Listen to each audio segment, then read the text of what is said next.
Good morning students. Alcohols में हमने last में ग्लिसरॉल के बारे में जानकारी प्राप्त की थी।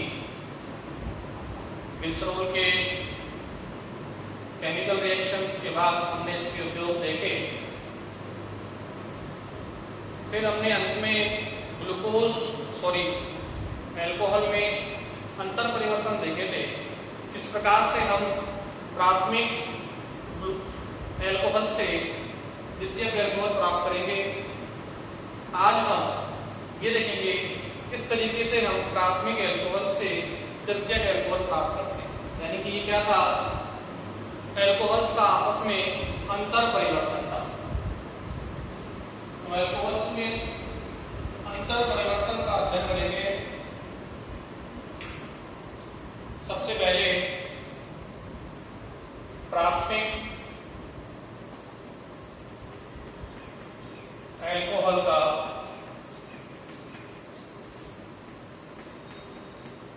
तृतीयक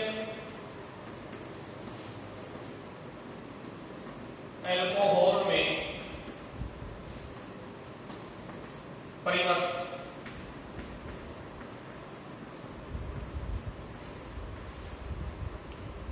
ठीक है, प्राथमिक एल्कोहल को हम क्या करेंगे, तृतीयक एल्कोहल में परिवर्तित करें। सबसे पहले हम ये प्राथमिक एल्कोहल लेते हैं CH3 CH2 CH2OH। इस प्राथमिक एल्कोहल का हम कराएंगे निर्जलीकरण सांद्र H2SO4 की उपस्थिति। अब देखिए, इस एल्कोहल के पास इस तरीके से ये अल्फा कार्बन, ये बीटा कार्बन, यहाँ पे ये है हाइड्रोजन। इस OH को हम यहां ना लिख के यहां लिखते हैं CH3 CH2 CH2OH। यहां से निर्जलीकरण होगा, जल का अणु बाहर निकल जाएगा, माइनस H2 क्या बन जाएगा, एल्कीन बन जाएगा, CH3 CH double bond CH। तो सांद्र H2SO4 की उपस्थिति में सबसे पहले निर्जलीकरण हुआ और निर्जलीकरण से इस तरीके से एल्कीन बना। इस एल्कीन को बोलते हैं प्रोपीन।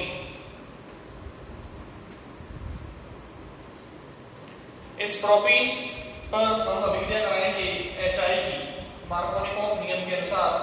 अब आपको बता रहे डबल बॉन्ड की विद्युतीयता सिंगल बॉन्ड से अधिक है, तो ये इलेक्ट्रॉन यहां से यहां शिफ्ट होगा। इधर आएगा नेगेटिव चार्ज, इधर आएगा पॉजिटिव चार्ज। H पे प्लस, I पे माइनस। तो नेगेटिव से कौन जुड़ेगा, ये H प्लस क्या बन जाएगा, इधर CH3। इधर आएगा पॉजिटिव चार्ज, इससे जुड़ेगा I माइनस, क्या बन जाएगा, मार्कोनिकोव नियम के अनुसार H कहाँ जुड़ता है, जहां H ज्यादा है, यानी कि H यहाँ जुड़ेगा, और I कहाँ जुड़ेगा, जहां H कम है, यहाँ जुड़ेगा। उत्पाद बन जाएगा CH3 CHI CH3। इसका नाम है 2 आयोडो प्रोपेन 1 2 3। ठीक है, अब इस 2 आयोडो प्रोपेन का हम जलीय KOH से कराएंगे रिएक्शन। तो यहां से ये Ki बाहर निकलेगा और बन जाएगा 2 डिग्री एल्कोहल। इसका नाम है 2 प्रोपेनॉल। आप देखिए 2 प्रोपेनॉल का ये 2 डिग्री है। इसका हम कराएंगे ऑक्सीकरण। ऑक्सीकरण कराएंगे, आपको तो है द्वितीयक एल्कोहल कुछ मिलते हैं, कीटोन मिलते हैं। यहाँ से ये हाइड्रोजन बाहर निकलेगी H2O के रूप में, यहाँ आ जाएगा डबल बॉन्ड, बन जाएगा CH3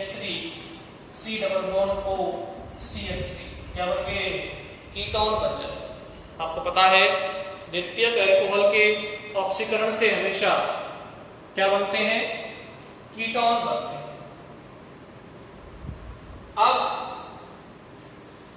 ये कीटोन बन गया, इस कीटोन को हम बदलना है CH3MgI ग्रिग्नियर विकल्पक की विक्रिया से तृतीयक अल्कोहल। तो देखो पहले इससे ये बनेगा एल्कीन, तो इसको हम यहां से रब करते हैं क्योंकि स्पेस नहीं है अंदर। अब देखिए इस एसीटोन पर अंदर आएगी रिएक्शन किसकी, CH3MgI CH3 -Mg+, ये कीटोनिक ग्रुप है, इलेक्ट्रॉन यहां से यहां del positive del negative, CH3 जुड़ जाएगा इस C से और O से जुड़ जाएगा MgI। उत्पाद जो मिलेगा हमें वो होगा CH3C। अब इस C से इधर O- है, O- जुड़ जाएगा MgBr और ये C से ये CH3 जुड़ जाएगा और इधर कौन है, ये CH3 है, ये मध्यवर्ती हमें मिलेगा। अब इसका आएंगे हम जल अपघटन HOH Hp+ OH तो O पे माइनस MgBr पे प्लस, ये MgBr पे प्लस Mg कैसे क्या लेगा OH- MgBr OH बाहर निकल जाएगा, O- जुड़ जाएगा, ये H+ क्या बन जाएगा CH3C CH3 OH CH3 और बाहर निकलेगा MgBr OH। ठीक है, तो इस तरीके से हमें उत्पाद की प्राप्ति होगी।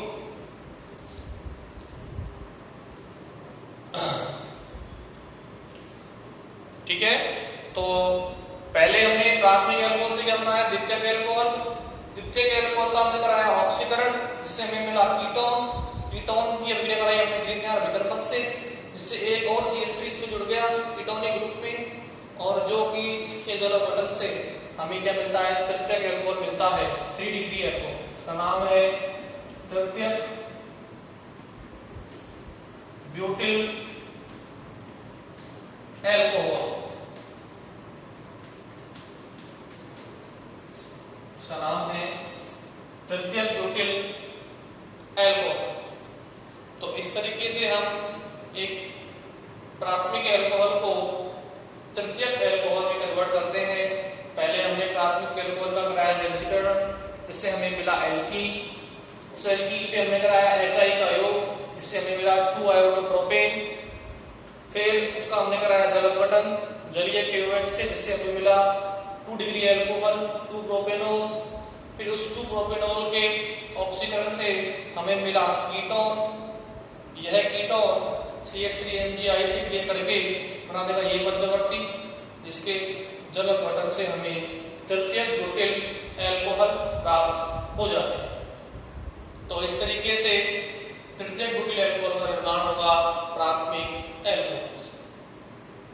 ठीक है,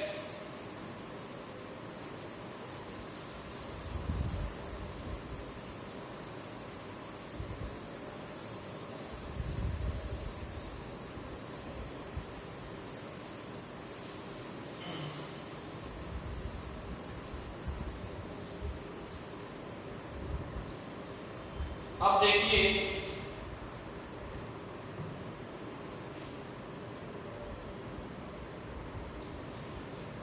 किसी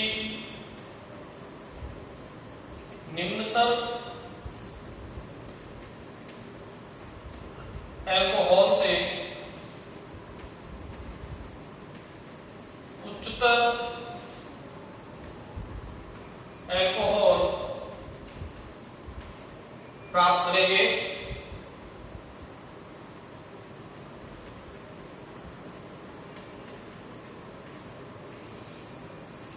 निम्नतर अल्कोहल का उच्चतर अल्कोहल में परिवर्तन करें। देखिए सबसे पहले हमने निम्नतर अल्कोहल लिया CH3OH, इसकी रिएक्शन होगी PCl5 से या PCl3 से। PCl5 से जब रिएक्शन होगी तो आपको पता है ये बॉन्ड टूटेगा, HCl बाहर, ये बॉन्ड टूटेगा, कार्बोकेटायन बनेगा, CH3Cl बन जाएगा, CH3 ऐसे क्या लेगा, एक Cl क्या बन जाएगा, CH3Cl, H यहाँ से क्या ले लेगा, एक Cl, तो ये H और बाहर क्या निकल जाएगा, साथ में POCl3, इधर एक P है, एक O है और 3 Cl बचेंगे, POCl3 बाहर निकल जाएगा। तो इस तरीके से इस रिएक्शन में HCl और POCl3 बाहर होते हैं और क्या बन जाता है, अल्कोहल से एल्किल हैलाइड बन जाता है। ये CH3Cl बन गया, HCl बाहर हो गया माइनस और क्या बाहर हो गया, POCl। अब इस एल्किल हैलाइड की रिएक्शन कराएंगे हम KCN से, पोटेशियम साइनाइड से, Ka+CH3-। यहां से ये KCl बाहर जाएगा और बन जाएगा CH3Cn, ठीक है, बन जाएगा CH3Cn मिथाइल साइनाइड। अब देखो इसका हम करा देंगे अपचयन कराएंगे तो दोनों दो पाई बन जाए इसमें। इसके लिए हम 4H का आगे लेके 2H इधर 2H इधर, दोनों पाई बन खत्म हो जाएंगे। योगात्मक अभिक्रिया देते हैं कोई भी एल्कीन या एल्काइन, इसमें दो पाई बंद हैं तो उनका हम करा देंगे अपचयन। दोनों पाई बंद H से जुड़ के सिग्मा बंद में कन्वर्ट हो जाएंगे और देखो 2H यहाँ जुड़ेंगे, 2H यहाँ जुड़ेंगे, दो पाई बंद खत्म हो जाएंगे और हमें मिलेगा ये प्राथमिक एमीन CH3CH2H, ठीक है। ये प्राथमिक एमीन हमें मिलेगा, इसे हम इस तरीके से लिखते हैं CH3CH2NH। अब देखिए ये प्राथमिक एमीन फिर करेगा रिएक्शन HNO2 से। अब HNO2 क्या होता है, HNO2 ये होता है, ठीक है। यहां से ये वाटर बाहर, ये N2 बाहर, तो वाटर बाहर हो गया और N2 बाहर हो गया, बचा क्या OH। ये OH किससे जुड़ जाएगा, इस CH2 से, क्या बन जाएगा CH3, फिर ये CH2 और ये OH। देखो ये मेथेनॉल था, क्या था, मेथेनॉल, इसमें एक कार्बन है, निम्नतर अल्कोहल था। मेथेनॉल में एक कार्बन है, इससे क्या मिल गया एथेनॉल, इसमें क्या है, दो कार्बन है। तो मेथेनॉल से एथेनॉल का निर्माण हुआ और N2 बाहर हो गया, H2 बाहर हो गया और हमें एथेनॉल प्राप्त हुआ, ठीक है। तो इस तरीके से हम एक निम्नतर अल्कोहल को उच्चतर अल्कोहल में कन्वर्ट कर देंगे। सबसे पहले अल्कोहल ने PCl5 से रिएक्शन की, एल्किल हैलाइड मिला, उस एल्किल हैलाइड ने KCN से रिएक्शन की, साइनाइड मिला। साइनाइड का हमने कराया अपचयन, 2H इधर 2H इधर, दो पाई बॉन्ड खत्म हो जाएंगे, हमें मिलेगा प्राथमिक एमीन, जिसका हमने HNO2 से कराई रिएक्शन, N2 बाहर, H2O बाहर और बन जाएगा एथेनॉल। तो इस तरीके से हम एक निम्नतर अल्कोहल को उच्चतर अल्कोहल में कन्वर्ट कर देंगे, ठीक है। इंपोर्टेंट रिएक्शन है किसी भी निम्नतर अल्कोहल को उच्चतर अल्कोहल में कन्वर्ट करने की। देखो एक कार्बन से क्या बना दिया हमने, दो कार्बन वाला अल्कोहल बना दिया।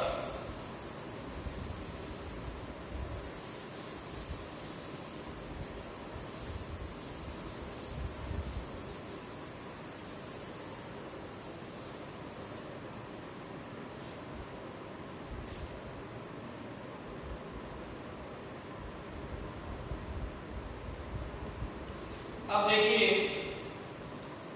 अगला है इंटरकन्वर्जन, तृतीयक अल्कोहल का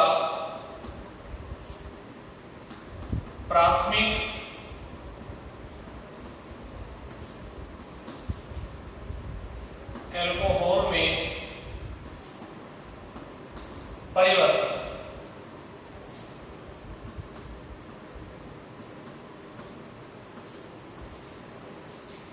तृतीयक एल्कोहल का प्राथमिक एल्कोहल में परिवर्तन। ठीक है, देखिए ये तृतीयक एल्कोहल लिया,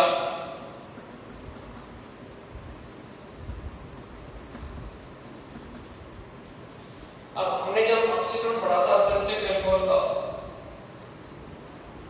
तो देखिए इससे क्या बनते हैं, इससे एल्कीन बनते हैं। सांद्र H2SO4 लेंगे साथ में या ऑक्सीकारक काम में ले लेंगे।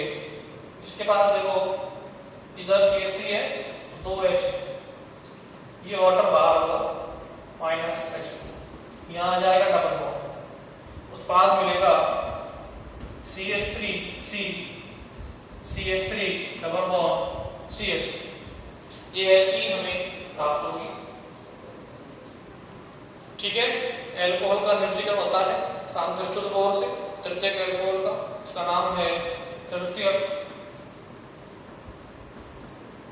Butyl alcohol. इसका निर्जलीकरण हुआ एल्कीन में, इसलिए एल्कीन का HBI की उपस्थिति में एंटी मार्कोनिकोव योग होगा। एंटी मार्कोनिकोव क्या बोलता है, H वहां जुड़ेगा जहां H कम है, Br वहां जुड़ेगा जहां H ज्यादा है।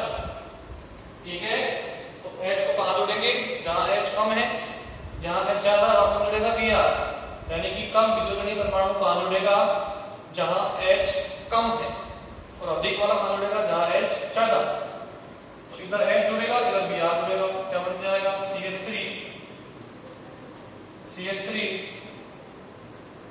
H CH2 और ये Br। ठीक है, इस तरीके से इधर H जुड़ जाएगा और इधर जुड़ जाएगा Br।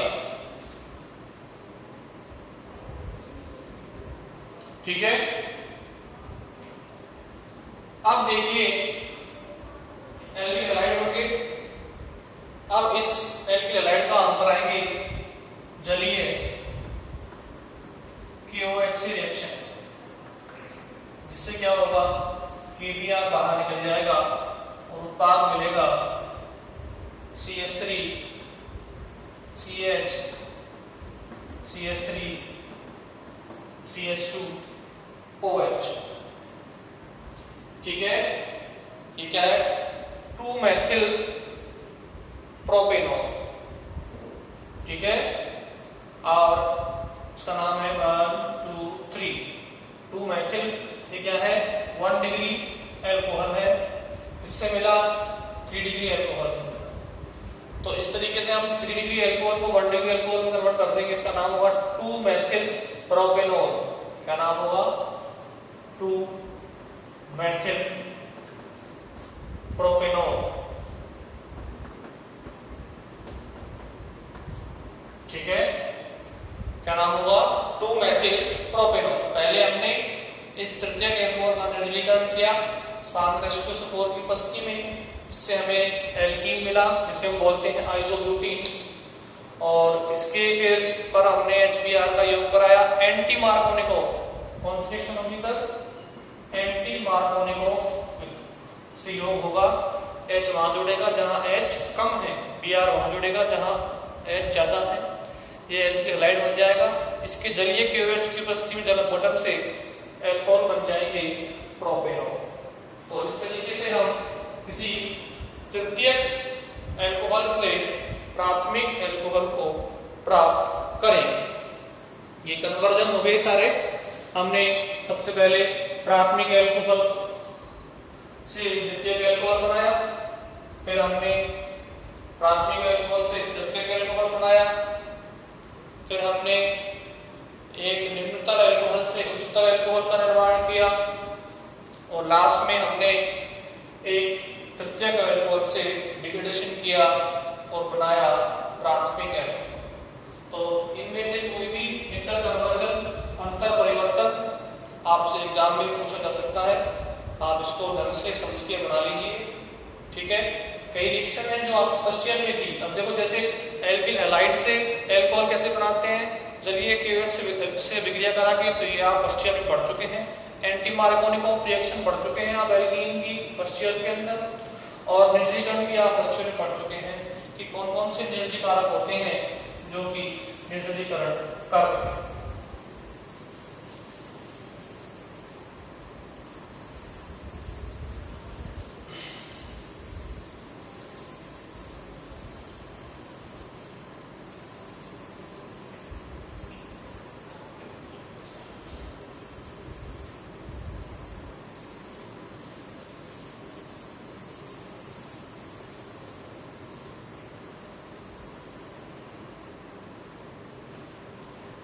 अब नेक्स्ट रिएक्शन, हम लास्ट टॉपिक देख रहे हैं। किसी स्टूडेंट ने बोला कि हमें एल्कोहल्स की प्रॉपर्टीज के बारे में सब दोबारा बताना। तो एल्कोहल्स की जो प्रॉपर्टीज होती हैं, गुण होते हैं, भौतिक गुण होते हैं, ये मैं आपको रिवाइज करवा रहा हूँ, ठीक है। और ये लास्ट टॉपिक है, इसको मैं रिवाइज करवा रहा हूँ यूनिट का। इसके बाद हम अगली यूनिट के बारे में जानकारी प्राप्त करेंगे।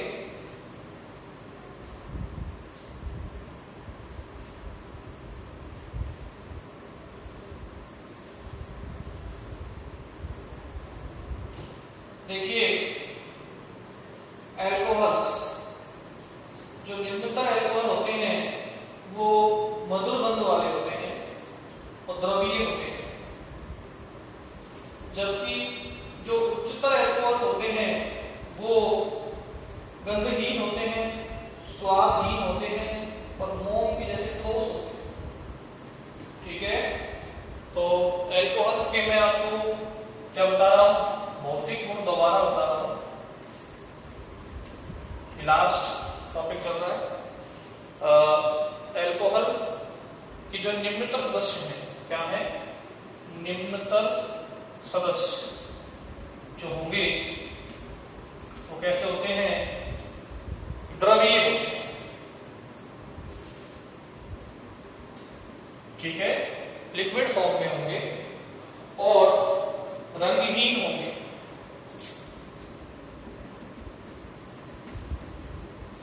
उदासीन होंगे,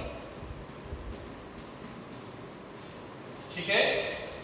जैसे कि देखो मैथेनॉल जो कि अंधेपन में काम आता है, अंधापन कर देता है, ये टॉक्सिक होता है, जहरीला होता है। एथेनॉल जो है वो हम वाइन में काम लेते हैं और एनेस्थीसिया में, बेहोशी में भी काम लेते हैं सर्जरी के अंदर। तो ये दोनों क्या है, द्रवीय रूप में पाए जाते हैं। और जो उच्चतर एल्कोहल होते हैं, उच्चतर एल्कोहल वो क्या होंगे, गंधहीन और मोम जैसे ठोस होते हैं, जैसे मोम होता है ऐसे होते हैं, स्वादहीन होते हैं, ठीक है, और ठोस होते हैं। C1 से लेकर C4 तक के द्रवीय रूप में पाए जाएंगे। उच्चतर जो एल्कोहल होंगे वो सारे ठोस अवस्था में पाए जाएंगे। अब देखिए, अणुभार बढ़ने पर, अणुभार बढ़ेगा तो इनका जो क्वथनांक है उसमें क्या होती है, वृद्धि होती है।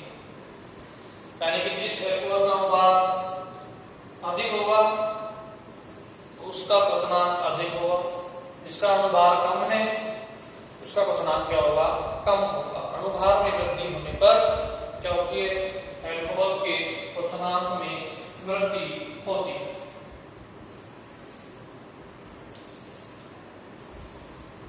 अब देखिए, यदि हम एक ही प्रकार के अल्कोहल लें, यानी कि समावयवी अल्कोहल लें, तो देखिए क्या होता है। देखिए, समावयवी अल्कोहलों में सबसे ज्यादा प्राथमिक अल्कोहल का क्वथनांक होगा 1 डिग्री का, फिर द्वितीयक का, यानी कि 2 डिग्री और सबसे कम तृतीयक यानी कि 3 डिग्री।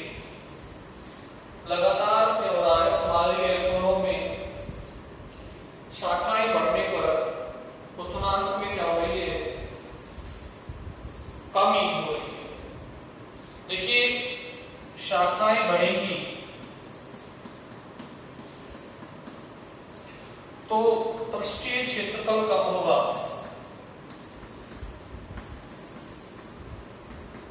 क्या होगा, कम। और क्वथनांक में क्या आएगी, क्वथनांक में क्या आएगी, कमी आएगी। ये मैं पश्चिम में पढ़ा चुका हूं आपको एल्केन के अंदर कि शाखाएं बढ़ेंगी, पृष्ठीय क्षेत्रफल कम होता है, क्वथनांक में क्या होती है, कमी होती है। अब देखिए प्राथमिक, द्वितीयक और तृतीयक। सबसे पहले हम देखें तो 1-ब्यूटेनॉल का जो क्वथनांक होता है, 1-ब्यूटेनॉल CH3 CH2 CH2 CH2OH 1-ब्यूटेनॉल, इसका ये प्राथमिक अल्कोहल है, 1 डिग्री है, तो इसका जो क्वथनांक होता है वो होता है 117.7 डिग्री। कितना, 117.7 डिग्री। 2-ब्यूटेनॉल का होता है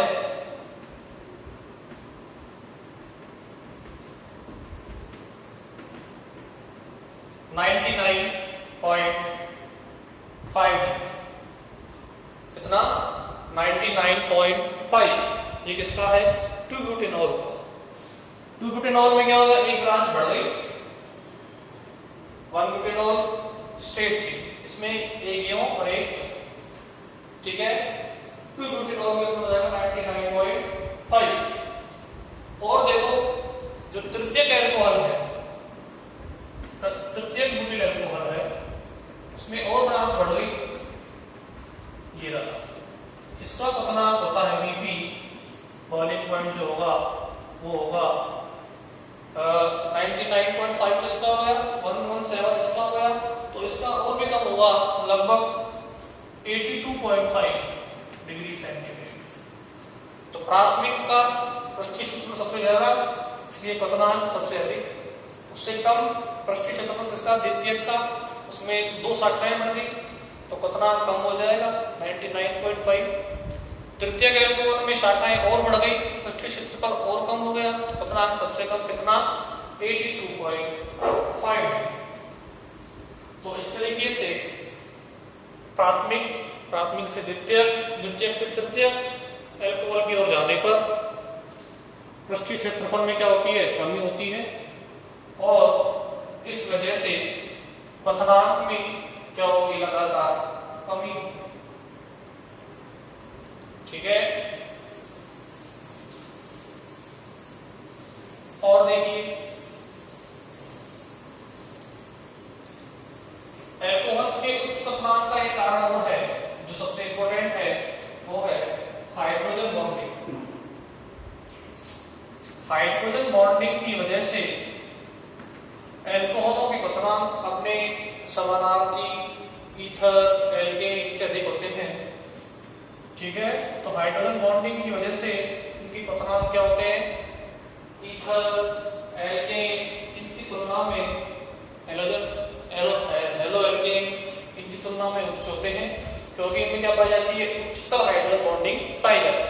अब हाइड्रोजन बॉन्डिंग क्या होती है, जब 2 ऋण विद्युतीय तत्वों के मध्य में कौन आ जाए, एक धन विद्युतीय तत्व आ जाए, तो उसको हम बोलेंगे हाइड्रोजन बॉन्डिंग, ठीक है। तो देखो अल्कोहल में 2 प्रकार की हाइड्रोजन बॉन्डिंग होती है, एक होती है अंतराणु, अंतराणु मतलब 2 अणुओं के बीच। देखो ये अल्कोहल का एक अणु है, हमने लिख दिया, और देखिए ये दूसरा अणु है अल्कोहल का। अब देखो ये दोनों, ये नेगेटिव, ये नेगेटिव, ये 2 अणु है अल्कोहल के। इसका ये नेगेटिव वाला पार्ट इस हाइड्रोजन के धनात्मक भाग को अपने ओर आकर्षित करेगा, इसी इसी तरीके से देखो ये वाला अल्कोहल का एक अणु का भाग इस दूसरे अल्कोहल के H को अपनी ओर आकर्षित करेगा, तो दो ऋण विद्युतीय तत्वों के मध्य में क्या आता है, धन विद्युतीय तत्व, इसको हम बोलते हैं हाइड्रोजन बॉन्डिंग। तो अल्कोहलों में क्या पाई जाती है, उच्चतर हाइड्रोजन बॉन्डिंग पाई जाती है। कौन सी पाई जाएगी, या तो अंतर अणु दो अणुओं के बीच में, या फिर अंतः अणु एक ही अणु के अंदर। तो इस वजह से क्या होता है, इनकी क्वथनांक उच्चतर होते हैं। देखिए अंतः अणु जो पाई जाएगी वो सैलिसिलिक अम्ल में पाई जाती है। उसके अंदर इस तरीके से बॉन्ड बनता है। देखिए ये O, ये H, ये C, ये डबल बॉन्ड O, इस तरीके से इसमें पाए जाते हैं। ये COH, ये डबल बॉन्ड O। अब देखो S, ये सैलिसिलिक अम्ल है, इसका नाम क्या है, सैलिसिलिक अम्ल। इसमें क्या है, एक OH जुड़ रहा है बेंजीन पर और उसके ऑर्थो पे कौन है, COOH। COOH के ऑर्थो पे कौन है, OH। अब देखो इस OH का H इस एसिड के O से आकर्षित होगा, क्या होगा, जरा हाइड्रोजन बॉन्डिंग। अब एक ही अणु है, उसके मध्य में क्या हो रही है, हाइड्रोजन बॉन्डिंग हो रही है। दो ऋण विद्युतीय तत्वों के मध्य में क्या है, धन विद्युतीय तत्व है, इसको हम बोलेंगे अंतः अणु। कौन सी, अंतः अणु, हाइड्रोजन बॉन्डिंग, ठीक है। और ये कौन सी थी, अंतराणु, दो अणुओं के बीच में, ठीक है।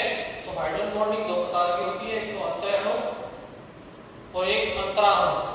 अंतराणु दो अणुओं के बीच में और अंतः अणु एक ही अणु के अंदर। तो इस वजह से हाइड्रोजन बॉन्डिंग की वजह से अल्कोहलों में क्या होगा, देखो जब ये बॉन्डिंग होती है तो अणुओं में क्या हो जाता है, संगुणन। हाइड्रोजन बॉन्डिंग से क्या हो जाता है, अणुओं के मध्य में संगुणन हो जाता है और क्वथनांक में क्या होती है, वृद्धि होती है। बॉइलिंग पॉइंट में क्या होती है, वृद्धि होती है। तो अल्कोहलों में अंतराणुक हाइड्रोजन बंधन से संगुणन हो जाता है, इससे उनके क्वथनांक में क्या होती है, वृद्धि होती है, ठीक है। तो अंतराणु हाइड्रोजन बॉन्डिंग से अल्कोहल के अणुओं में संगुणन होता है, जिससे इनके क्वथनांक में क्या होती है, वृद्धि होती है। अब देखो यदि मैंने अल्कोहल की जगह क्या ले लिया, जल, ठीक है, तो जल से भी क्या कर लेंगे, हाइड्रोजन बॉन्डिंग कर लेंगे ये अल्कोहल के अणु। तो इस वजह से अल्कोहल जल के साथ भी हाइड्रोजन बॉन्डिंग करते हैं अंतराणु। इस वजह से इनमें क्या होता है, संगुणन हो जाता है और ये क्या होते हैं, जल में विलय होते हैं, ठीक है। तो इनकी जल में विलयता भी क्या होगी, इनकी हाइड्रोजन बॉन्डिंग की वजह से होती है कि जल के अणु के साथ अल्कोहल के अणु हाइड्रोजन बॉन्डिंग कर लेते हैं और जिससे इनके अणु में क्या जाता है, संगुणन हो जाता है और इनके क्वथनांक में वृद्धि होती है। देखो अल्कोहलों में क्या होता है, जो निम्नतर अल्कोहल होते हैं वो जल में जुड़े होते हैं, लेकिन उच्चतर अल्कोहलों में क्या होगा, ये एल्किल समूह बढ़ जाएगा। एल्किल समूह का आकार लगातार बढ़ जाएगा, जिससे OH समूह की जो हाइड्रोजन बॉन्डिंग होगी उसमें कमी आएगी। तो जितने भी निम्नतर अल्कोहल होते हैं वो जल में विलय होते हैं, जबकि उच्चतर अल्कोहलों में हाइड्रोकार्बन वाला भाग बढ़ने की वजह से हाइड्रोजन बॉन्डिंग में बाधा आती है और उनकी विलयता कम होती जाती है। तो उच्चतर अल्कोहल जल में निम्न विलय होते हैं, जबकि जो निम्नतर अल्कोहल होते हैं वो जल में उच्च विलय होते हैं। तो एल्किल समूह की संख्या, एल्किल समूह का आकार लगातार बढ़ता जाएगा, हाइड्रोजन बॉन्डिंग कम होती जाएगी, विलयता कम होती जाएगी। तो निम्नतर अल्कोहल जो होते हैं वो जल में विलय होते हैं, क्योंकि उनमें OH समूह की भागीदारी हाइड्रोजन बॉन्डिंग में ज्यादा होती है, जबकि उच्चतर अल्कोहलों में क्या होता है, एल्किल चेन का आकार बढ़ने की वजह से OH समूह का योगदान हाइड्रोजन बॉन्डिंग में कम हो जाता है, इससे विलयता में कमी होती है, ठीक है। आज की क्लास में इतना ही, अगली क्लास में डिस्कशन करेंगे इससे आगे।